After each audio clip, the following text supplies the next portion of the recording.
ሰላም ወዶቼ እንዴት ናችሁ? ዛሬ ሃይ ስኩል ግራጁዌሽን ፓሪ ለመሄድ እየተዘጋጀሁኝ ነው። በዛው አለባበሴን እያሳየኋችሁ መልእክት ማስተላለፍ ፈልጋለሁኝ። ሃይ ስኩል this year እንግዲህ ግራጁዌት የሚያደርጉ ልጆች ያላችሁ ውድ እናትና አባቶች እንኳን ለዚህ ቀን በሰላም አደረሳችሁ ላለሁኝ። በፊት እንደመጣው አካባቢ በጣም ሃይ ስኩል እዚህ ሀገር በጣም ሴሌብሬት ሲደረግ ይገርመኝ ነበር፣ የተለመደ ነገር ስላልሆነ ማለት ነው።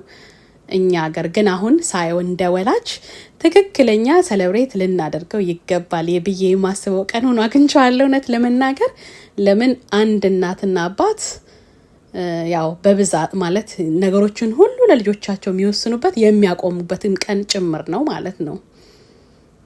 በብዙ ነገር ጣልቃ የማይገቡበት ስፔሻሊ ከወላጅ ቁጥጥር ውጭ የሚሆኑበት ቀን ነው ዛሬ ማለት ነውና ለልጆችም በራሳቸው ነገር መወሰን ለወደፊት ህይወታቸው በትክክል ብቻቸውን የሚወስኑበት ቀን ይሆናል ማለት ነው። ካሌጅ ይሄዳሉ፣ ዩኒቨርሲቲ ይሄዳሉና ከቤተሰብ ተራርቀው የሚኖሩበት እንደገና ደግሞ አዳልት የሚባለውን ጊዜ መኖር የሚጀምሩበት ነውና ይሄ ቀን በጣም ትልቅ ቀን ነው ብዬ አስባለሁኝ። ልጆች በደንብ የሚያስተውሉበት እንግዲህ በዚህ አጋጣሚ እንግዲህ ትንንሽ ልጆች ካላችሁ በደንብ የምታስተውሉበት ለወደፊት ህይወታችሁ የምትወስኑበት ጊዜ ነው የሚሆነው። አሁን በዚህ ሰዓት የወላጅ ውሳኔ ስለማይኖረው ለመጥፊያችሁም ጥሩ ቦታ ለመድረሳችሁም ጊዜ አሁን ነው ማለት ነውና ብዙ ነገራችሁም ቤተሰብ ሰፖርት ቢያረጋችሁም ግን ህይወታችሁን የምትወስኑበት ጊዜ ስለሆነ እንኳን ለዚህ ቀን አበቃችሁ ላለው ቤተሰብን በብዙ ውጣ ውረድ አሳድጋችሁ ልጆቻችሁን እዚህ ያደረሳችሁ